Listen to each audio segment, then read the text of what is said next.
Radhe Radhe. Welcome to मेरा classes. कैसे हो आप सभी? आई होप सो आप सब अच्छे होंगे और आपकी तैयारी हमारे साथ बहुत अच्छी चल रही होगी, क्योंकि हम एमपी सेट को टारगेट करके तैयारी कर रहे हैं ताकि हम इस भर्ती परीक्षा में सफल हो पाए। और हम आपके साथ हैं हर कदम पे, क्योंकि हमें पता है कि आपकी सफलता आपके लिए कितनी जरूरी है। आपने हम पर भरोसा करा है तो हम पूरा भरोसा आपका बनाए रखेंगे और आपको वही चीजें प्रोवाइड की जाएगी हमारी क्लासेस की तरफ से जो आपकी एग्जाम के लिए बेहतर होगी। और उन चीजों को आप पढ़कर, उन स्टडी मटेरियल को पढ़कर आप सेट एग्जाम आसानी से क्वालिफाई कर पाओगे। बस आपको जो दिन है आप परीक्षा के, उन दिनों में अच्छे से मेहनत करनी है और पूरा डेडिकेशन के साथ लग जाना है, क्योंकि ये जो मौका मिला है आपको अब दूसरी बार कब मिलेगा पता नहीं, क्योंकि भर्तियां बहुत कम आती मध्य प्रदेश में और असिस्टेंट प्रोफेसर के लिए सेट की एग्जाम भी बहुत कम आती है। तो पिछले अभी 2 सालों में लगातार भर्ती हो रही है, क्योंकि अभी बहुत सारे महाविद्यालयों में रिटायरमेंट होने वाला है। तो आपके लिए बहुत बड़ी गोल्डन अपॉर्चुनिटी है कि आप सेट एग्जाम क्वालिफाई करके अपने प्रदेश में असिस्टेंट प्रोफेसर बन पाओ और शिक्षा व्यवस्था में अपना योगदान दे पाओ। आपको पता है कि हमारा कोर्स चल रहा है जिसकी फीस अभी 999 रखी गई है। ये सिर्फ एग्जाम तक है ना, सॉरी दिवाली तक ये फीस ऐसी रहेगी।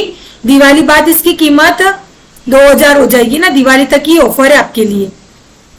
उसके बाद अगर आप अभी टेस्ट सीरीज लेते हो, मतलब अभी अगर आप कोर्स लेते हो तो कोर्स के साथ आपको हमारी टेस्ट सीरीज प्रोवाइड की जाएगी। लेकिन अगर आप अलग से टेस्ट सीरीज हमारी एप्लीकेशन की खरीदना चाहते हो तो आपको 500 रुपए इसकी फीस अलग से देनी होगी। लेकिन अगर आप कोर्स खरीदते हो तो आपको हम कोर्स के साथ ही टेस्ट सीरीज प्रोवाइड कर रहे हैं। अब हमारे एप्लीकेशन में आपको क्या क्या सुविधाएं दी गई है? आपके लाइव लेक्चर लिए जा रहे हैं, है ना। क्लासेस शुरू हो गई, एप्लीकेशन पर आप जाकर देखिए, है ना। विद्यार्थी आपसे आगे निकल गए हैं हमारे एप्लीकेशन में जुड़कर, फिर आप पीछे रह जाओगे और कहीं ना कहीं पेपर 1 में हम ध्यान नहीं देते और हम असफलता पा लेते हैं एमपी सेट में, ना। तो हमें कुछ भी करके इसी एग्जाम को अगर क्वालिफाई करना है तो हमें पेपर 1 में बहुत अच्छी कमांड रखनी होगी और हम आपके साथ हैं। पेपर 1 में हम आपको 40 से 45 प्रश्न सही करवाने की गारंटी ले रहे हैं अगर आप हमारी एप्लीकेशन के साथ, हमारे मेरा परिवार के साथ जुड़ते हो तो। क्योंकि हम आपको वीडियो में लाइव लेक्चर प्रोवाइड कर रहे हैं, रिकॉर्डेड क्लासें आपको दी जाएगी, आप अपनी सुविधा अनुसार देख सकते हैं। क्योंकि हमारा कोर्स शुरू हो गया है तो अगर आप अब कोर्स लेते हो तो आपको जो पिछली क्लास है वो रिकॉर्डेड मिल जाएगी और आप डेली क्लास भी ले सकते हो। आपके समय समय पर डाउट सेशन रखे जाएंगे एक्सपर्ट फैकल्टी के द्वारा। अगर आपका किसी भी टॉपिक से संबंधित डाउट रहता है तो हम उसको सॉल्व करेंगे। आपको शॉर्ट नोट्स दिए जाएंगे क्लासेस के, ताकि आपकी तैयारी और बेहतर हो सके। उसके बाद आपको एक्सपर्ट फैकल्टी द्वारा पढ़ाया जाएगा। सभी सब्जेक्ट एमपी सेट की पेपर 1 में पढ़ाऊंगी और अलग अलग सब्जेक्ट के आपके अनुभवी टीचर आपको पढ़ा रहे हैं। 6 मंथ की कोर्स की वैलिडिटी है, यानी कि 6 मंथ के लिए आपको कोर्स दिया जाएगा आपकी एग्जाम तक। 11 जनवरी को हमारी एग्जाम है, हमें डेट याद रखनी है ना, 11 जनवरी 2026 को हमारा एग्जाम होगी। उसके बाद आपको पुराना कोर्स भी दिया जाएगा और साथ में टेस्ट सीरीज भी मिलेगी हमारे कोर्स के साथ और 1000 आपको एमसीक्यू दिए जाएंगे। हम एमसीक्यू इसलिए दे रहे हैं 10,000 कि हमें पता है कि अगर आप जितने पुराने क्वेश्चन लगाओगे और जितने जो एमसीक्यू डिजाइन किए गए हैं वो वैसे ही बनाए गए हैं जैसे प्रश्न आपसे एग्जाम में पूछे जाते हैं। ठीक है, तो आप जुड़िए हमारी क्लासेस से और आप खुद देखिए कि आप बेहतर रिजल्ट लाते हो कि नहीं, क्योंकि हमने ये कोर्स और ये क्लासेस इसी उद्देश्य से चालू की है कि जो विद्यार्थी हमसे जुड़े वो बेहतर परिणाम के साथ अपने माता पिता का और हमारी क्लासेस का नाम रोशन करें। अब हम क्या पढ़ रहे हैं? हमारी यूनिट 1 की क्लासेस चल रही है अभी, है नहीं। यूनिट 1 की हमारी 5 क्लासें, लगभग 4-5 क्लासें हो गई हैं, जिसमें हमने शिक्षण पढ़ लिया। शिक्षण के बारे में हमने पढ़ा है, शिक्षण का अर्थ, शिक्षण की परिभाषाएं, है ना। शिक्षण के उद्देश्य पढ़ लिए हैं, शिक्षण की स्तर पढ़ लिए हैं, शिक्षण की विस्तार विशेषताएं पढ़ ली है और मूल अवस्थाएं पढ़ ली है। ये सब चीजें हम पिछले क्लासों में पढ़ चुके हैं। हम आपको सिलेबस के अकॉर्डिंग ही पढ़ा रहे हैं और उतना ही स्टडी मटेरियल आपको दे रहे हैं जितना आपके परीक्षा में जहां से आपके क्वेश्चन बनेंगे। ठीक है, तो हम कम शब्दों में कम स्टडी मटेरियल में आपको वो चीजें देंगे जहां से आपके प्रश्न बनेंगे। हम आपको ज्यादा पीडीएफ और ज्यादा फालतू कंटेंट देंगे और क्या मतलब अगर आपके वहां से प्रश्न ही नहीं बने। इसलिए आप हम पर भरोसा रखिए और हमारे कोर्स के साथ जुड़िए कि आपको अच्छे से तैयारी आपकी हो जाए।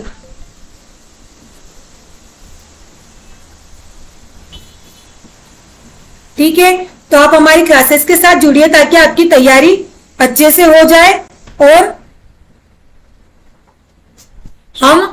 अब हमने कल क्या पढ़ा पहले उसका रिवीजन करते हैं, क्योंकि मैं पहले आपको डेली क्लास में जो पढ़ा उसको रिवीजन करवाती हूँ, उसके बाद ही हम अगला पढ़ना शुरू करता है कि आपकी लिंक बनी रही।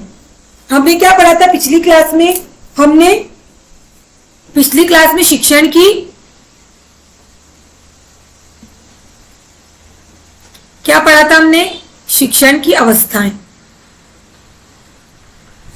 क्या क्या अवस्थाएं, मैंने बहुत अच्छा उदाहरण देकर बहुत सिंपल और साधारण शब्दों में आपको शिक्षण की अवस्थाएं पढ़ाई थी और खुद के उदाहरण देकर, आपका और मेरा, है ना, ताकि आप चीजों को अच्छे से समझ पाए।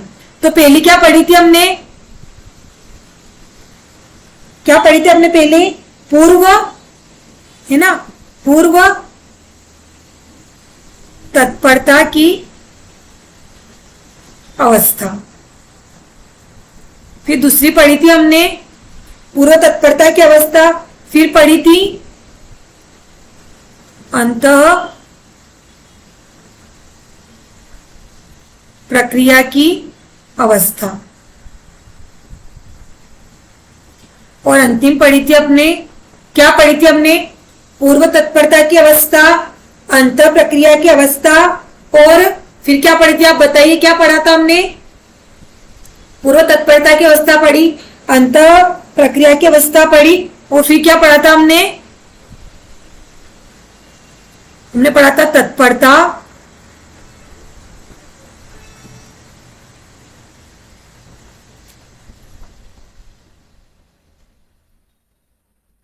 तत्परता के बाद की अवस्था, है ना। ये चीजें हम पिछले क्लासों में पढ़ चुके थे, है ना। बहुत अच्छे से मैंने डिटेल में आपको पढ़ाया है, बस मैं रिवीजन करवा रही हूं कि हमने पिछली क्लास में क्या पढ़ा था। अब हम आज पढ़ेंगे जो आप हो, आपकी विशेषताएं हम आज पढ़ेंगे ना। आप आदर्श स्टूडेंट हो ना, आप डेली क्लास पढ़ते हो, डेली नोट्स बनाते हो, डेली रिवीजन करते हो, तो एक आप आदर्श छात्र हो। तो हम आज आपकी विशेषताएं पढ़ेंगे। एक आदर्श विद्यार्थी कैसा होता है, ये चीजें हम पढ़ेंगे, क्योंकि हम टीचिंग एप्टीट्यूड पढ़ रहे हैं और टीचिंग एप्टीट्यूड आपके शिक्षा से संबंधित, छात्र से संबंधित, शिक्षण से संबंधित यही चीजें बताता है ना। तो अगर आप हायर एजुकेशन में जाओगे, आप टीचर बनोगे, तो आपको पता होना चाहिए कि विद्यार्थी के क्या क्या गुण होते हैं, विद्यार्थी के क्या क्या लक्षण होते हैं, विद्यार्थी की क्या क्या अवस्थाएं होती हैं, विद्यार्थी की क्या क्या विशेषताएं होती हैं। ये विद्यार्थी की हम आज पढ़ेंगे। तो देखिए, ये आपकी तरह क्यूट सा स्टूडेंट बेटा है ना, ये आप ही हो, है ना। तो हम पढ़ेंगे आदर्श विद्यार्थी। एक आदर्श विद्यार्थी कल का भविष्य, यानी कि आप सेट एग्जाम क्वालिफाई कर लोगे, फिर आप असिस्टेंट प्रोफेसर बन जाओगे, तो आप आदर्श भविष्य का निर्माण कर सकते हो, है ना। तो एक आदर्श विद्यार्थी कल का भविष्य, क्योंकि एक शिक्षक के हाथ में ही एक आदर्श विद्यार्थी का निर्माण करना होता है। फिर हम शिक्षार्थी का अर्थ, यानी कि एक विद्यार्थी, शिक्षार्थी के क्या क्या अर्थ होते हैं? विद्यार्थी, शिक्षार्थी यानी विद्यार्थी, छात्र, इसके हम आज अर्थ पढ़ेंगे ना, कि शिक्षार्थी विद्यार्थी का क्या अर्थ है। क्या अर्थ है? अध्ययन करने वाला, यानी कि आप और हम अध्ययन कर रहे हैं, डेली क्लास में पढ़ रहे हैं। तो क्या है? विद्यार्थी यानी शिक्षार्थी का अर्थ होता है अध्ययन करने वाला छात्र, है ना। क्या होता है विद्यार्थी का अर्थ? अध्ययन करने वाला छात्र। अब इसमें क्या आता है, इसे आपको शिक्षार्थी ना देकर वहां पर क्या क्या नाम दे सकते हैं, क्या क्या कहा जाता है विद्यार्थी को? अध्येता, अधिगम करता, सीखने वाला, शिक्षार्थी, विद्यार्थी। अब शिक्षार्थी, विद्यार्थी, छात्र, स्टूडेंट, ये नाम तो हमने सुने हैं, पर ये सब छात्र के पर्यायवाची है, तो अध्येता और अध्ययन करता आपको, अधिगम करता है, दोनों नाम आपको याद होने चाहिए ना। ये विद्यार्थी के अलग अलग नाम हैं कि स्टूडेंट को और किन किन नामों से जाना जाता है। अब हम आगे पढ़ते हैं शिक्षक विद्यार्थी के बारे में कि शिक्षण के केंद्र बिंदु में शिक्षार्थी महत्वपूर्ण भूमिका निभाता है ना, क्योंकि शिक्षण में हमने शिक्षण के 3 स्तर पढ़े थे। क्या क्या पढ़े थे? विद्यार्थी, शिक्षक और पाठ्यक्रम। तो मैंने बताया था कि इन तीनों में से अगर एक भी चीज नहीं होगी तो शिक्षण का कोई महत्व नहीं होगा। तो अगर शिक्षार्थी नहीं होगा, अगर विद्यार्थी नहीं होगा, तो शिक्षण का कोई महत्व नहीं है। क्योंकि अगर आप ही नहीं होगे तो हम किसे पढ़ाएंगे, हम किसे कोर्स के बारे में बताएंगे, किसे क्लासेस के बारे में बताएंगे? तो अगर शिक्षण होगा, शिक्षण का केंद्र बिंदु क्या विद्यार्थी होता है ना। तो आपसे पूछा जाए प्रश्न कि शिक्षण के केंद्र बिंदु में महत्वपूर्ण भूमिका कौन निभाता है, तो वहां पर ऑप्शन रहेंगे शिक्षार्थी, शिक्षक, पाठ्यक्रम या उपरोक्त सभी। तो हमें याद होना चाहिए कि शिक्षक के केंद्र बिंदु में शिक्षार्थी महत्वपूर्ण भूमिका निभाता है। ठीक है, आपको समझ में आ गया होगा आपका प्रश्न कैसे बनेगा और शिक्षार्थी का मतलब। अब आगे क्या दिया गया है? शिक्षार्थी शिक्षा ग्रहण करने की शुरुआती अवस्था में अपरिपक्व अवस्था में होता है, लेकिन जैसे जैसे वह सामाजिक व सांस्कृतिक गुणों के संपर्क में आता है उसका विकास होने लगता है और वह परिपक्वता की श्रेणी में आ जाता है। कैसे? जैसे आप स्कूल में जाते होंगे है ना, हम नर्सरी में एडमिशन लेते हैं या पहले हम प्राथमिक विद्यालय में जाते हैं तो हम बहुत छोटे विद्यार्थी होते हैं, अपरिपक्व होते हैं। पर जैसे जैसे हम LKG, UKG है ना, फिर पहली क्लास, दूसरी क्लास, तीसरी, चौथी, ऐसे आते आते जब हमारा स्कूल पूरा होता है तो हम एक परिपक्व अवस्था में विद्यार्थी आ जाता है। जैसे स्कूल में वो थोड़ा मानसिक विकास कम होता है, पर जैसे वह कॉलेज में आता है तो विद्यार्थी पूरा परिपक्व हो जाता है। तो इसका अर्थ यही है कि अगर शिक्षार्थी शिक्षा ग्रहण करने की शुरुआत करता है, जैसे कि मैं आपका उदाहरण देती हूँ, आपने सेट की तैयारी करना शुरू करा तो आपको पहले कुछ भी नहीं पता था कि एग्जाम क्या होता है, कैसे इसका पैटर्न रहता है, चीजें हमने देखी। तो हमने जैसे आपने सोचा, आपने एमए किया, फिर हमने सोचा कि मुझे असिस्टेंट प्रोफेसर बनना है, तो सेट की एग्जाम के बारे में आपने दिमाग में आपके विचार है, तो तब आप अपरिपक्व अवस्था में थे। पर जैसे ही आप हमसे जुड़े तो हमने आपको कब इसका नोटिफिकेशन आता है, क्या इसका सिलेबस होता है ना, ये सब चीजें बताई, फिर आपने हमारे साथ तैयारी करी। तो इन सब चीजों के आप संपर्क में आए तो आपकी तैयारी बेहतर हो गई और आपने सेट एग्जाम क्वालिफाई कर लिया, तो आप परिपक्वता की श्रेणी में आ गए, है ना। ये क्या होता है? शिक्षार्थी का अर्थ होता है ना, कि जैसे विद्यार्थी धीरे धीरे किसी चीज को सीखता है तो पहले वो अपरिपक्व होता है। आप खुद भी समझ सकते हो कि आप किसी भी चीज को सीख रहे थे, स्कूल में गए थे, तब आप अपरिपक्व थे, पर जैसे जैसे आप समाज, संस्कृति और लोगों के बीच में आए, आप धीरे धीरे आपकी बुद्धि का विकास हुआ और आपका विकास हुआ। अब हम शिक्षार्थी यानी विद्यार्थी की विशेषता पढ़ेंगे, यानी कि एक आदर्श विद्यार्थी की विशेषता क्या होती है, आपकी विशेषताएं आज हम पढ़ेंगे ना, कि एक आदर्श विद्यार्थी की विशेषताएं क्या होती है। अगर ये सब गुण आपके अंदर है तो अब एक आप आदर्श स्टूडेंट हो। क्या हो? आप एक आदर्श स्टूडेंट हो। हम अब आगे पढ़ते हैं आदर्श विद्यार्थी। देखिए, ऑल द बेस्ट। एक आदर्श आप हो, है ना। आप देखो हमारे साथ पढ़ रहे हो, किताबें हैं आपके पास, आप डेली नोट्स बनाते हो, डेली रिवीजन करते हो और आपने सेट एग्जाम क्वालिफाई कर लिया हमारे साथ, तो आप एक आदर्श विद्यार्थी बन गए। यानी कि जब आपने बुक ली थी, जब आप अपरिपक्व थे, आपने स्टडी मटेरियल ग्रहण करा और आपने एग्जाम क्वालिफाई करी 2025 की, तो आप एक परिपक्व अवस्था में आ गए। तो ये आपको ऑल द बेस्ट कह रहा है सेट की एग्जाम के लिए। क्या आप अच्छे से तैयारी कीजिए मेरा क्लासेस के साथ और आपकी तैयारी को बेहतर कीजिए। अब एक अध्येता, देखिए यहाँ पे अध्येता लिखा है, तो आपको अध्येता नाम देखकर कंफ्यूजन नहीं होना है, क्योंकि जब पेपर 1 होता है तो उसकी लैंग्वेज है ना इंग्लिश से हिंदी में ट्रांसफर किया जाता है, और वहां शुद्ध हिंदी आती है, तो विद्यार्थी कंफ्यूजन हो जाता है। इसीलिए हमारा जो कोर्स है हम आपको हिंदी में प्रोवाइड करवा रहे हैं, ताकि हिंदी मीडियम के स्टूडेंट का पेपर 1 में एक चुनौती हो जाती है, क्योंकि वहां पर एक तो शुद्ध हिंदी दी हुई रहती है और इंग्लिश का ही सीधे ट्रांसलेट कर दिया जाता है, तो विद्यार्थियों को समझने में बहुत असुविधा होती है, क्योंकि कुछ शब्द प्योर शुद्ध हिंदी के आते हैं या थोड़ी टेक्निकल लैंग्वेज रहती है, तो विद्यार्थी उन्हें समझ नहीं पाता है ना। तो क्या ये छात्र की विशेषता या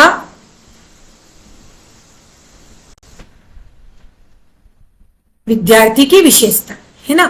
तो अध्येता की विशेषता क्या है? एक अध्येता में सद्गुण एवं विशिष्ट तथ्यों का उल्लेख निम्न अवयव बिंदुओं के अंतर्गत किया जा सकता है। कौन कौन से बिंदु हैं? मूल प्रवृत्तियां, वंशानुक्रम वातावरण, संवेग एवं स्थायी भाव, खेल एवं खेल प्रणाली, अभिवृद्धि एवं विकास। ये सब चीजें हम डिटेल में पढ़ते हैं ताकि हमें पता चले कि क्या क्या विशेषताएं एक आदर्श स्टूडेंट के साथ होनी चाहिए। अब हम मूल प्रवृत्तियां पढ़ते हैं। मूल प्रवृत्ति में क्या दिया गया है एक छात्र के बारे में। प्रत्येक व्यक्ति में कुछ व्यवहार ऐसे होते हैं जो जन्मजात होते हैं, जिन्हें सीखना नहीं पड़ता है, जो प्रेरक शक्तियों के माध्यम से प्राणी मात्र के व्यवहार को परिचालित करते हैं। इन्हें मूल प्रवृत्तियां कहते हैं। कैसे? जन्मजात यानी कि कुछ प्रत्येक में कुछ व्यवहार ऐसे होते हैं जो जन्मजात होते हैं। क्या खाना हमने कहीं से सीखा? खाना, उठना, सोना, बैठना, ये चीजें हमारी जन्मजात है ना। पलक झपकाना ये जन्मजात है, ये हमें कोई नहीं सिखाता है। बोलना है ना, हंसना, ये सब चीजें कुछ जन्मजात होती है ना, तो ये किसी को सिखानी नहीं पड़ती है। फिर जो प्रेरक शक्तियों के माध्यम से प्राणी मात्र के व्यवहार का परिचय करवाती है ना। कुछ विद्यार्थियों में जन्मजात कुछ ऐसी प्रतिभाएं भी होती है, जैसे किसी छोटे छोटे बच्चे आपने आजकल देखे होंगे कि बहुत अच्छा गाना गाते हैं, बहुत अच्छा डांस करते हैं, किसी को बहुत अच्छा ज्ञान होता है ना। क्या जनरल नॉलेज का क्या कुछ भी प्रश्न पूछोगे उन्हें पता होता है। अब उन्होंने कहीं कहाँ पढ़ा? 2 साल 3 साल का बच्चा कहाँ पढ़ेगा? तो ये चीजें उनमें जन्मजात होती है, और ये शक्तियां उन्हें पुनर्जन्म के माध्यम से या कुछ गॉड गिफ्टेड भी प्रतिभाएं विद्यार्थियों में दी जाती है, जिन्हें क्या कहा जाता है? मूल प्रवृत्तियां। अब मूल प्रवृत्तियां किसे कहा जाता है? वो प्रवृत्तियां जो विद्यार्थी में जन्मजात होती हैं या स्टूडेंट में जन्मजात होती हैं। उदाहरण से हम समझते हैं, जैसे भय लगने की भावना है ना, हमें डर लगता है, तो ये हम कहीं से सीखते थोड़ी है क्या? डर लगने की भावना या भूख लगने पर भोजन खोजना, ये हम कहीं नहीं सीखते ना। भाई डर लगना, जैसे कोई छोटा बच्चा होता है ना, ऑटोमेटिक लाइट चली जाती तो डरने लग जाता है, अपने माता पिता से दूर होता है तो डरने लग जाता है, या किसी अजनबी व्यक्ति को देखकर आपने देखा होगा कि बच्चा डरने लगा, तो ये क्या उसको किसने सिखाया उस समय? जैसे भूख लगने पर रोने लग जाता है या हम भोजन खोजने लगते हैं, तो ये चीजें हमारे अंदर जन्मजात होती है, यानी कि इन्हें क्या कहा जाता है? मूल प्रवृत्ति। अब इस प्रकार ईंटें मकान निर्माण करने में, इस प्रकार की ईंटें मकान निर्माण करने में सहायक होती है। क्या समझाया गया है कि जिस प्रकार ईंटें मकान निर्माण करने में सहायक होती है, ठीक उसी प्रकार मूल प्रवृत्तियां मानव व्यवहार के स्वरूप के निर्माण करने में सहायक होती है। क्योंकि ईंट नहीं होगी तो मकान नहीं बनेगा, उसी प्रकार अगर ये मूल प्रवृत्तियां हमारे अंदर नहीं होगी तो मानव के व्यवहार के स्वरूप का निर्माण नहीं होगा। फिर अब इन वैज्ञानिक महोदय ने क्या कहा है मूल प्रवृत्तियों के बारे में? विलियम मैकडूगल ने क्या कहा है कि मूल प्रवृत्तियां प्रत्यक्ष या अप्रत्यक्ष रूप से मानव क्रियाओं के प्रमुख चालक हैं। यदि मूल प्रवृत्तियां तथा उनमें से संबंधित शक्तिशाली संवेगों को हटा दिया जाए तो प्राणी किसी भी प्रकार का कार्य नहीं कर सकता। वह उसी प्रकार गतिहीन और निश्चल हो जाएगा। जिस प्रकार एक अच्छी घड़ी जिसकी मुख्य कमानी हटा दी जाए तो स्टीम इंजन जिसकी आग बुझा दी जाए। यानी कि अगर ये मूल प्रवृत्ति किसी छात्र में नहीं होगी या किसी व्यक्ति में नहीं होगी तो वह अर्थहीन होगा, है ना। उसमें किसी प्रकार का कोई संवेग नहीं होगा, किसी प्रकार की कोई शक्ति नहीं होगी। उदाहरण क्या दिया है, अगर हम घड़ी की चाबी बंद कर दें, भले घड़ी कितनी भी महंगी हो तो उसका कोई फल नहीं होता, वो गतिहीन हो जाती, क्योंकि उसकी मूल प्रवृत्ति क्या है, वो उसकी चाबी जो उसे निरंतर समय के लिए गतिवान बनाती है। या जिस प्रकार कोई स्टीम इंजन है, उसकी आग बुझा दी जाए तो उस इंजन का कोई महत्व नहीं होता है। यह उदाहरण देकर विलियम मैकडूगल ने हमें समझाया है। अब अगले वैज्ञानिक महोदय मूल प्रवृत्तियों के बारे में क्या कह रहे हैं। इनका कहना है कि वेलेंटाइन ने कहा है कि मूल प्रवृत्तियां वह जन्मजात प्रवृत्ति है जिसे निश्चित तरीके से क्रिया करके किसी जैविक प्रयोजना को पूरा किया जा सकता है। यानी कि अगर किसी व्यक्ति में जन्मजात कोई प्रतिभा होती है, अगर उसे निश्चित तरीके से उसको प्रतिभा को निखारा जाए तो एक जैविक प्रयोजन को, यानी कि एक अलग अपने लक्ष्य को पूरा कर सकते हैं। जैसे कोई सिंगिंग में अच्छा रहेगा, कोई डांसिंग में अच्छा रहेगा, तो कोई माता पिता उनकी प्रवृत्तियों को करते हैं। देखिए मूल प्रवृत्तियां सिखाई गई है कि आप कोई किसी में मानसिक रूप से कोई शक्ति होगी, किसी में कोई अचीवमेंट होगा, किसी में कोई टेक्निकल चीजें होगी, सोचने समझने की क्षमता, ये सब चीजें हमारी मूल प्रवृत्तियां हैं जो हमारे मस्तिष्क में जन्मजात होती हैं। एक प्यारा सा उदाहरण देकर मैंने समझाए, ये आप स्वयं हो और आपकी विशेषताएं आपकी देखिए, आपके दिमाग में बचपन से कितने सारे थॉट होंगे। ये मूल प्रवृत्तियां हम आज देख रहे हैं। मैंने बीच बीच में इमेज इसलिए डाली ताकि आपको बोरियत महसूस नहीं हो और ये चीजें आप समझ सको। अब देखो मूल प्रवृत्तियों की विशेषताएं क्या हैं। मूल प्रवृत्तियां सभी प्राणियों में एक समान पाई जाती है। अब एक समान कैसे, डर सभी को लगता है, भूख सभी को लगती है ना, रोना सभी को आता है, हंस भी सभी सकते हैं, सोते भी सभी हैं। ये सभी मूल प्रवृत्तियां सभी प्राणियों में एक समान होती है। फिर मूल प्रवृत्तियों के साथ एक संवेग अवश्य जुड़ा रहता है। संवेग यानी कि डर, संवेग एकदम भय लगा, आप चौंक गए, आपको रोना है तो आपके आंसू निकले, आपको खुशी हुई तो आपने हंसा, आपको भूख लगी तभी आपने खाने को सोचा, तो ये सब संवेग मूल प्रवृत्तियों से जुड़े रहते हैं। मूल प्रवृत्तियां कभी नष्ट नहीं हो सकती। यानी कि कोई भी व्यक्ति कितना भी बलवान हो, कितना भी शक्तिशाली हो, उसे डर अवश्य लगेगा, उसे भूख भी अवश्य लगेगी, उसे नींद भी अवश्य आएगी, उसे प्यास भी लगेगी। तो ये चीजें कभी नष्ट नहीं हो सकती है ना। जब हमारा शरीर नष्ट होगा, यानी कि व्यक्ति की मृत्यु के साथ ही ये चीजें नष्ट होती है। यानी कि जब इंसान का जन्म होता है तो मूल प्रवृत्तियां उसके साथ में आती हैं, और जब इंसान अपना शरीर त्यागता है तो ये मूल प्रवृत्तियां उसके साथ ही नष्ट हो जाती है। तो क्या समझिए, आपकी मूल प्रवृत्तियां हमारे साथ हमेशा रहती हैं। फिर ये आदतन से भिन्न होती है ना। आदतें अलग होती है। आदत तो क्या होती है, पढ़ना, मतलब आदत अलग होती है, यानी कि डेली किसी कार्य को करने की, पर भिन्न क्योंकि तो डेली हमारी दिनचर्या बन गई है ना। तो आदत अलग होती है और मूल प्रवृत्तियां अलग होती है। फिर ये उद्देश्यपूर्ण होती है। उद्देश्यपूर्ण कैसे, आपको डर लगा किसी चीज को देखकर तो एक उद्देश्यपूर्ण हुआ, भयभीत हो गए। आपको किसी चीज को रोना आया तो आपने रो लिए, उद्देश्यपूर्ण हो गया। आपको किसी चीज से खुशी हुई तो आप हंस लिए, आपको नींद आई तो आप सो गए, आपको भूख लगी तो आपने खाना खा लिया, तो आपका उद्देश्य पूर्ण हो गया, है ना। तो ये उद्देश्य पूर्ण होती है। फिर इसके अभाव में व्यक्ति या प्राणी लाभ उठाता है इसके अनुभव से। अगर आपको आपकी मूल प्रवृत्तियों का अच्छा सा अनुभव है, जैसे लाभ किसे उठाना, भूख लगी तो आपने खाना खा लिया तो आपको लाभ हो गया, है ना। आपको नींद आई तो आप सो गए, आपको खुशी हुई तो आप हंस लिए, तो आपने हमेशा लाभ उठाया। फिर यह जन्मजात होती है, हमने सीखा है कि जन्म के साथ आती है, जो हमारे साथ ही नष्ट हो जाती है। फिर क्या है, इसके वातावरण, बौद्धिक कौशल और शिक्षा द्वारा विकसित और संवर्धन किया जा सकता है। क्या है, इसके वातावरण, बौद्धिक कौशल, शिक्षा द्वारा विकास और संवर्धन किया जा सकता है। यानी कि कैसे, अगर आप अच्छे वातावरण में रहते हो या आपका जन्म किसी अच्छे परिवार में, एजुकेटेड फैमिली में, या आप अच्छे समझदार परिवार का हिस्सा हो, या आपके आसपास का जो समाज है वह विकसित समाज है, तो आप उस वातावरण में रहकर अपने बौद्धिक विकास का कर सकते हो।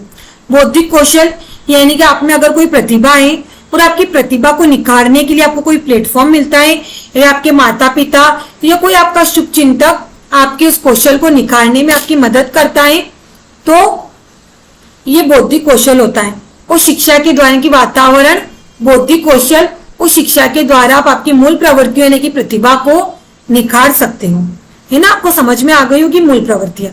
अब मूल प्रवृत्तियों का शैक्षिक महत्व है ना, पहले हमने मूल प्रवृत्ति पढ़ी कि मूल प्रवृत्ति क्या होती है, उसका विशेषता देखी। अब शिक्षण में इसका क्या महत्व है ना, क्योंकि हम शिक्षण पढ़ रहे हैं तो शिक्षण में इसका क्या महत्व होता है। रोज महोदय ने क्या कहा है कि मूल प्रवृत्तियां व्यवहार के अध्ययन के लिए आवश्यक है, अतः शिक्षा के सिद्धांत और व्यवहार में उनका अत्यधिक महत्व है। कैसे, क्या कहा गया है कि मूल प्रवृत्तियां व्यवहार के अध्ययन के लिए आवश्यक है, यानी कि आपका व्यवहार अच्छा होगा, आप अच्छे बोलते होंगे, अच्छा समझते होंगे, अच्छा लिखते होंगे और आपका मानसिक टैलेंट अच्छा होगा, तो आपके अध्ययन में एक महत्वपूर्ण भूमिका निभाएगी। और शिक्षा के सिद्धांत और व्यवहार में उसका महत्व इसलिए होता है क्योंकि आप चीजों को जल्दी ग्रहण कर पाएंगे, चीजों को जल्दी सीख पाएंगे, इसलिए मूल प्रवृत्तियों का शिक्षण में महत्व होता है, ये रोज महोदय ने कहा है। अब क्या क्या होते हैं इसके, शिक्षा के मुख्य उद्देश्य विद्यार्थी अध्येता के आचार विचार व व्यवहार में सकारात्मक परिवर्तन लाना होता है। इन परिवर्तनों में मूल स्रोतों में मूल प्रवृत्तियां विद्यमान होती हैं। इनका शैक्षणिक महत्व निम्न है। जैसे शिक्षा का मुख्य उद्देश्य विद्यार्थियों के आचार विचार व्यवहार में एक सकारात्मक परिवर्तन लाना, यानी कि जैसे आप हमारी क्लास के साथ जुड़े हो तो हम आपको एक विश्वास दिला रहे हैं कि आप एग्जाम को क्वालिफाई कर लोगे। अगर मैं आपको डराऊं कि संभव नहीं है, समय बहुत कम है और कंटेंट बहुत ज्यादा है, आप कैसे पढ़ोगे इतने कम दिनों में, कैसे रिवीजन करोगे, कैसे तैयारी करोगे, पर नहीं, हमने आपके अंदर आत्मविश्वास जगाया, मैंने आपको डेली मोटिवेट किया, हम आपको क्लासों में समझा रहे हैं, रिवीजन करवा रहे हैं, टेस्ट दिलवा रहे हैं, आपके डाउट क्लियर करवा रहे हैं, तो ये सब चीजों ने आपके अंदर सकारात्मक परिवर्तन लाया और आपने एग्जाम क्वालिफाई कर ली, है ना। तो मूल स्रोतों की मूल प्रवृत्तियों का विद्यमान रहती है, यानी कि अगर आप इन प्रवृत्तियों को अच्छे से विकास करोगे तो आपके अंदर सकारात्मक परिवर्तन आएगा और ये शिक्षण के क्षेत्र में महत्वपूर्ण भूमिका निभाता है। इसके हम निम्न महत्व देखते हैं। शिक्षण के क्षेत्र में आदत निर्माण में सहायक, यानी कि डेली जैसे आप क्लास लेने लगे हो, आप है ना, आप डेली रिवीजन करते हो, डेली समय पर उठते हो, अपने लक्ष्य के लिए निरंतर प्रयास करते हो, तो ये एक आदत का निर्माण करती है। फिर रुचि और रुझान जगाने में सहायक, यानी कि आपको पहले पेपर 1 बोरिंग लगता था, पर जब मैं आपको इतने अच्छे तरीके से पढ़ा रही हूँ तो आपको पेपर 1 में इंटरेस्ट आने लगा, आपकी रुचि बढ़ने लगी, है ना, और आपको विश्वास हो गया खुद पर, है ना, कि अब मैं पेपर 1 में 35 से 40 प्रश्न कर लूंगा, है ना। तो ये हमने आपके अंदर रुचि पैदा करी पेपर 1 को लेकर।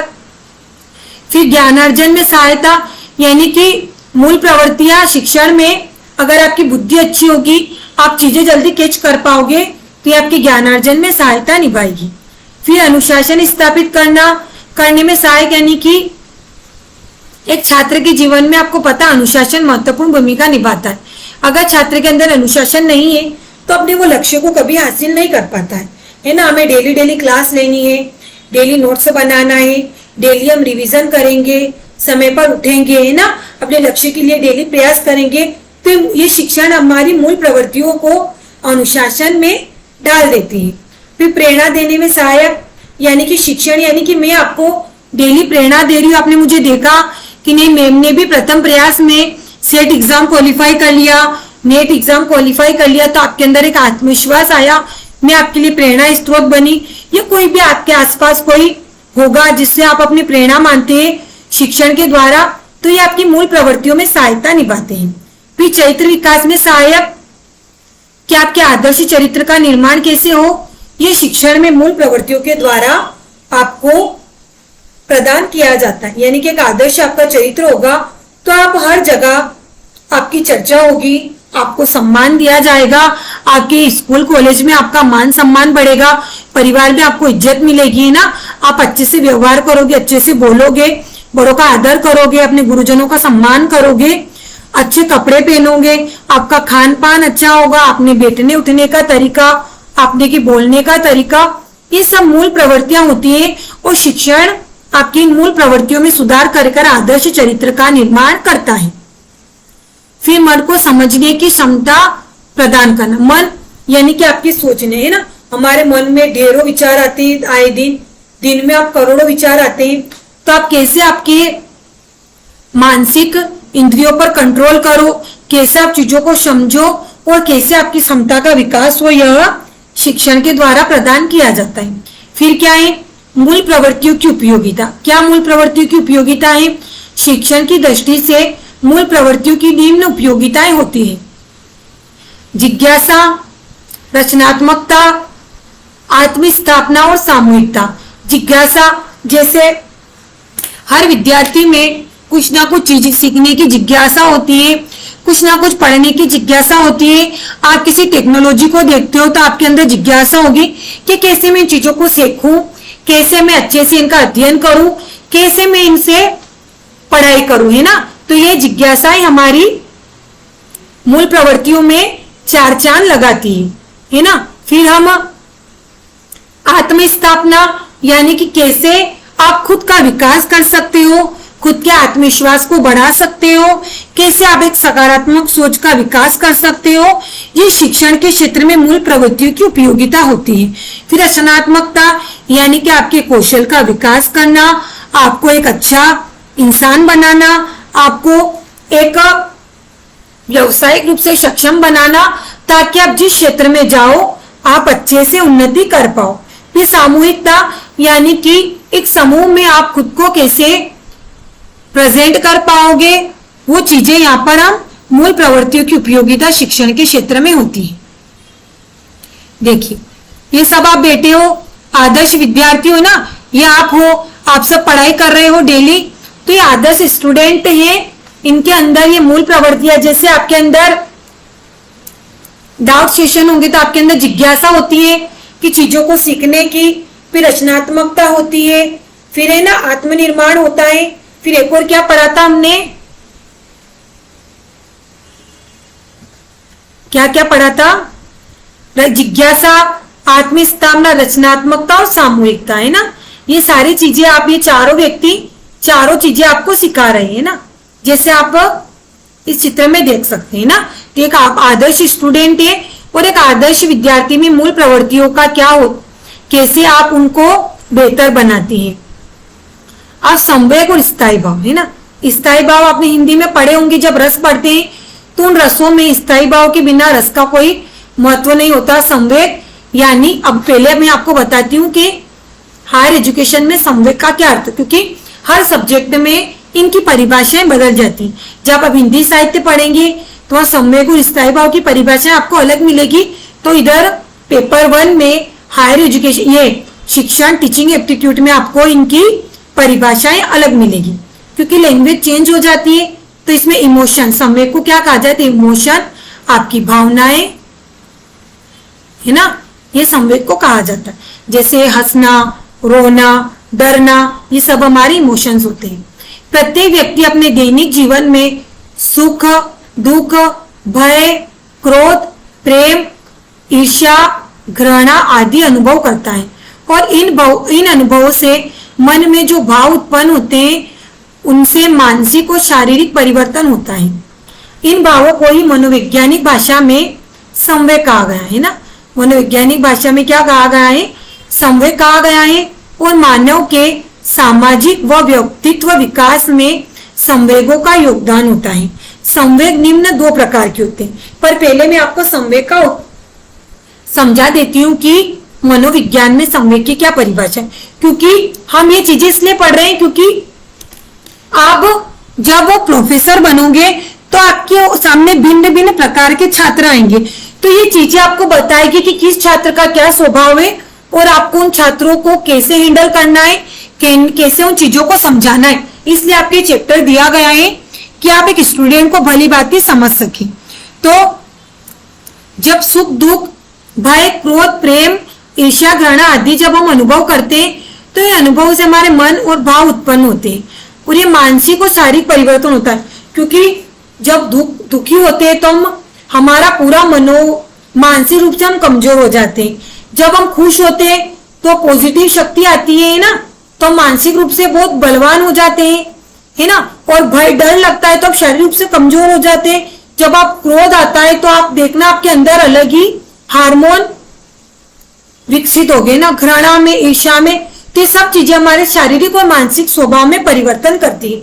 ये आपने खुद देखा होगा क्योंकि सभी मनोविकार हमारे अंदर स्थित है और जब जब हम इन चीजों को रिएक्ट करते हैं तो हमारे शारीरिक और मानसिक रूप में परिवर्तन आता है। इन्हें ही संवेग कहा जाता है। और संवेग कितने प्रकार के होते हैं? मनोवैज्ञानिक में संवेग 2 प्रकार के होते हैं। कितने प्रकार के होते हैं? संवेग 2 प्रकार के होते हैं, सुखद संवेग और दुखद संवेग। अब सुखद संवेग क्या होते हैं? स्नेह हर्ष प्रेम जैसे भाव को मन में उत्पन्न करना। यानी कि आपने सेट एग्जाम क्वालिफाई कर लिया तो आप खुश हो गए, आपको अच्छा टीचर मिल गया पेपर 1 को लेकर, आपकी तैयारी अच्छी हो गई तो आप खुश हो गए। आपने हमारे टेस्टर से टेस्ट लगाए, आपके टेस्ट में अच्छे नंबर आए तो आपके अंदर एक आत्मविश्वास कॉन्फिडेंस आया तो आप खुश हो गए। ये चीजें सुखद संवेग का प्रमाण होता है। फिर दुखद संवेग भय है ना, आपने तैयारी नहीं करी, आपने हमारा कोर्स ही नहीं खरीदा और एग्जाम आ गई। अब आपको डर लगने लगा कि यार मैं कैसे एग्जाम क्वालिफाई करूंगा, कहीं मैं फेल हो गया तो, है ना। कोई विद्यार्थी सेट एग्जाम क्वालिफाई कर ली और वो हमारी क्लासेस के साथ जुड़ा तो वो पास हो गया, पर आप हमारी क्लासेस के साथ नहीं जुड़े और आप फेल हो गए तो आप उसे घृणा करने लगे, आपके अंदर क्रोध की भावना आने लगी।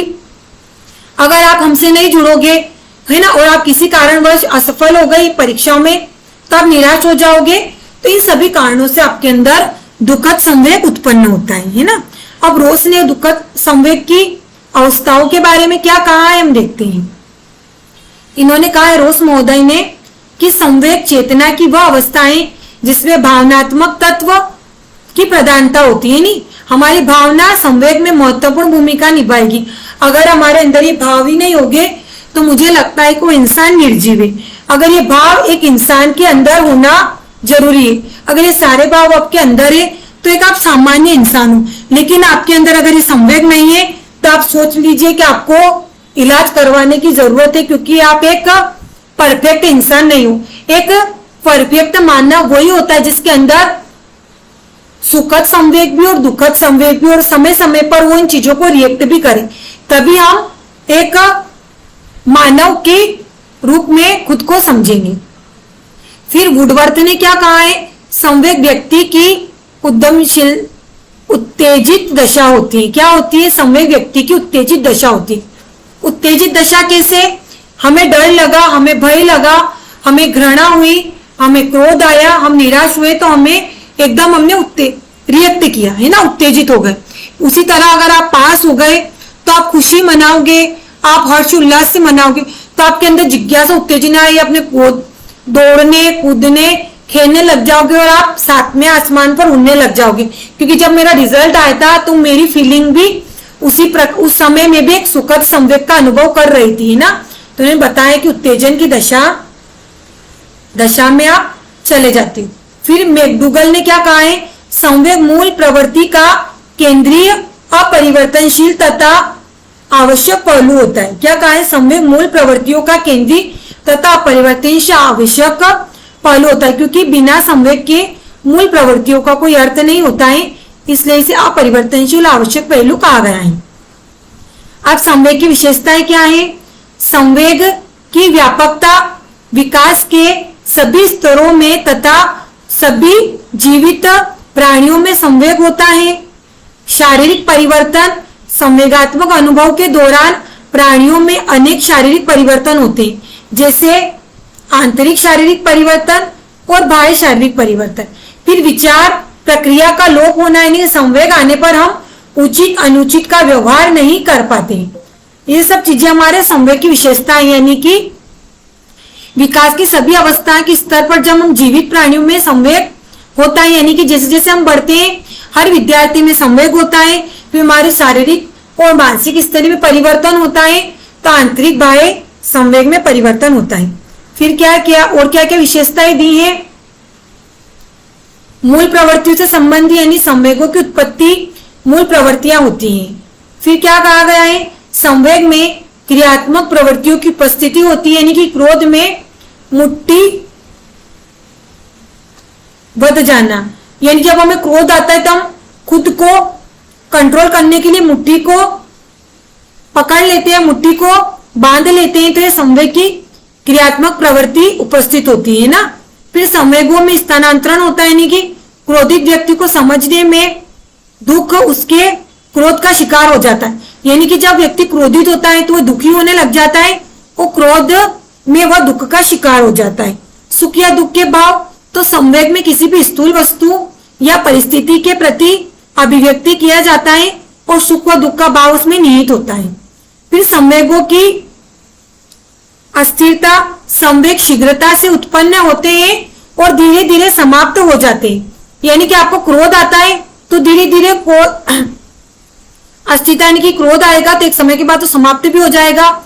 जैसे क्रोध में माँ बच्चे को पीटती है, परंतु कुछ समय बाद पश्चाताप में करुणा और वात्सल्य से वह विभोर हो जाते हो। कितना अच्छा उदाहरण देके इन्होंने समझाया है कि जैसे हम गलती करते हैं तो हमारी मम्मी हमको डांटती है, पर फिर वही माँ हमें गले लगाकर प्यार और लाड़ और दुलार देती है, क्योंकि उनकी करुणा और ये वात्सल्य का उदाहरण होता है।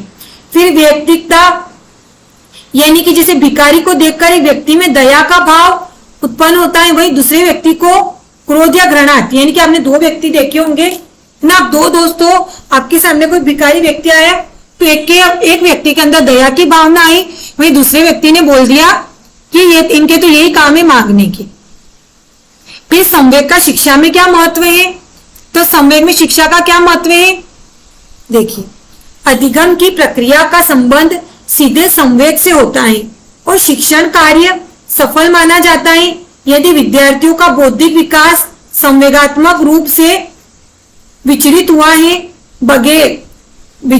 बगैर हो। शिक्षा द्वारा विद्यार्थी में संवेगों के परीक्षण के अंतर्गत ज्ञानात्मक, भावनात्मक, क्रियात्मक पहलुओं सम्मिलित किए जाते हैं। ठीक है, फिर हम अब आगे देखते हैं क्या लिखा है। संयुक्त राष्ट्र शैक्षिक, वैज्ञानिक, सांस्कृतिक संगठन यूनेस्को। अब आपको देखिए यूनेस्को की फुल फॉर्म बताई गई है, आपसे पेपर 1 में यूनेस्को की फुल फॉर्म पूछी जा सकती है। क्या कहा गया यूनेस्को को? संयुक्त राष्ट्र शैक्षिक, वैज्ञानिक, सांस्कृतिक संगठन, जिसकी रिपोर्ट 1955 के अनुसार कहा गया है ये सब चीजें है ना, कि संवेग का शिक्षा में महत्व। अब संवेग का शिक्षा में क्या महत्व है? एक मिनट, है ना, संवेग का शिक्षा में क्या महत्व है, ये यूनेस्को की रिपोर्ट में बताया गया था। फिर स्थायी भाव, अब स्थायी भाव के बारे में बताया गया है कि स्थायी भाव एक अर्जित संस्कार है ना। अर्जित संस्कार धीरे धीरे व्यवस्थित होकर स्थायी भाव का रूप धारण कर लेते हैं, फलस्वरूप आचरण व्यवहार में नियंत्रण हो जाने लगते हैं। उदाहरण, माता अपने बच्चे के प्रति वात्सल्य, करुणा, दया, आनंद आदि संवेगों का अनुभव कराती है और इसी कारण माता के बच्चे के प्रति प्रेम, स्थायी भाव उत्पन्न हो जाता है। ये स्थायी संवेग होता है, क्योंकि जब हम किसी से प्रेम करते हैं, हमारी माता हमसे प्रेम करती है, करुणा और दया का भाव अनुभव करवाती है, तो ये उनके अंदर स्थायी रूप से स्थायी भाव हमेशा रहते हैं। रोस ने क्या कहा स्थायी भाव के बारे में, कि स्थायी भाव मानसिक ढांचे में अर्जित संस्कारों का एक संगठन है। क्या कहा? स्थायी भाव मानसिक ढांचे में अर्जित संस्कारों का एक संगठन होता है। शेड ने क्या कहा है? स्थायी भाव संवेगात्मक प्रवृत्तियों की एक संगठित व्यवस्था है जो कि किसी भी वस्तु के छोरों को केंद्रित होती है ना। फिर क्या आगा स्थायी भाव के प्रकार? मूर्त स्थायी भाव, अमूर्त स्थायी भाव, नैतिक स्थायी भाव, साधारण स्थायी भाव और जटिल स्थायी भाव, है ना। फिर क्या है? स्थायी भाव की विशेषताएं क्या है? जैसे मूल प्रवृत्तियों की पढ़ी हमने, वैसे हम स्थायी भाव क्या देखते हैं। स्थायी भाव संवेगों के रूप में निश्चित हो रहते हैं, यानी कि हमारे अंदर स्थायी नाम ही स्थायी है तो स्थायी रूप से विद्यमान होते हैं। स्थायी भाव में संवेग निहित होते हैं, क्योंकि संवेग होगा तो स्थायी भाव हमारे अंदर आएंगे। फिर स्थायी भाव व्यवहार और नियंत्रण को प्रेरित करते हैं। स्थायी भाव और व्यक्तित्व के आधारभूत तत्व होते हैं। यह संवेगों के कारण अर्जित संस्कार जन्मजात नहीं होते हैं और मूल प्रवृत्तियों के साथ स्थायी भाव का पारस्परिक अनुगामिक संबंध होता है।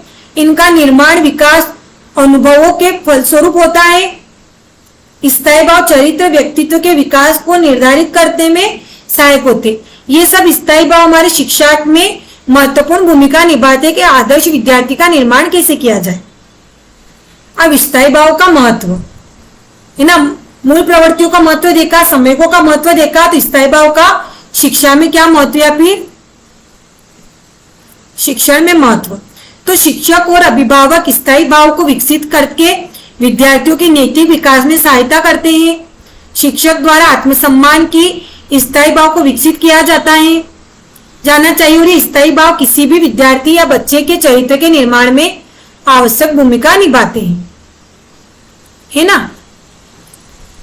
देश के महापुरुषों के जीवन चरित्र, देश के इतिहास, साहित्य का अध्ययन कराना, इनके द्वारा विद्यार्थी में देश प्रेम की भावनाओं को स्थायी रूप से स्थायी भाव उत्पन्न कराते हैं। तो इसके द्वारा अच्छी आदतों का निर्माण होता है, जिससे अनुशासन, आचार विचार व्यवस्था का संतुलन में सहायता मिलती है। फिर संवेग और स्थायी भाव में अंतर, क्योंकि आप कंफ्यूजन हो गए होंगे कि संवेग और स्थायी भाव में क्या अंतर है। देखिए, संवेग मानसिक संरचना है, ये एक प्रकार का स्थायी संस्कार होता है ना। लेकिन स्थायी भाव एक स्थायी है ना, ये स्थायी होते हैं, जिनका नाम ही स्थायी है।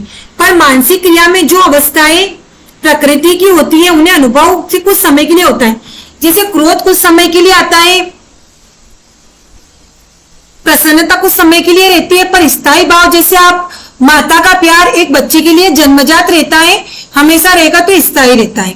भी मानसिक संगठन का एक अंग है, ये स्नायु विन्यासों की एक संगठन अवस्था होती है। वही संवेग अनुभव का एक तत्व है, जो कार्य करने की एक प्रणाली होती है। यानी कि स्थायी भाव एक स्थायी चीज होती है और संवेग एक अनुभव से प्राप्त होता है। ठीक है, आपको आज क्लास कैसी लगी आप बताएं। क्लास हमारी आज काफी बड़ी हो गई है, पर मैंने बहुत अच्छे से आपको डिटेल में आज समझा दिया गया है। आपका कोई डाउट रहता है तो आप इस नंबर पर संपर्क करके हमारी फैकल्टी से डाउट पूछ सकते हैं। कोर्स के बारे में मैंने आपको सारी जानकारी दे दी है। आपको इस कोर्स की पीडीएफ पर टेलीग्राम ग्रुप में, व्हाट्सएप ग्रुप में और हमारी एप्लीकेशन में मिल जाएगी। साथ ही में आपको हमारे एप्लीकेशन की लिंक भी टेलीग्राम में मिल जाएगी। तो अब आपको क्लास कैसी लगी आप बताइए कमेंट करके। और हम आपकी तैयारी को बेहतर कराने के लिए कोर्स लिया है। हम आपसे वादा करते हैं कि आपके 35 से 40 नंबर हमारे कोर्स के द्वारा आपको प्रदान किए जाएंगे। ठीक है, तो हमने वादा किया तो हम निभाएंगे। आप हम पर भरोसा रखिए और आप तैयारी अच्छे से कीजिए। डेली टेस्ट लगाइए, डेली क्लासेस लीजिए, नोट्स बनाइए और पीडीएफ से पढ़िए। ठीक है, धन्यवाद। मिलते हैं हम अगली वीडियो में। राधे राधे।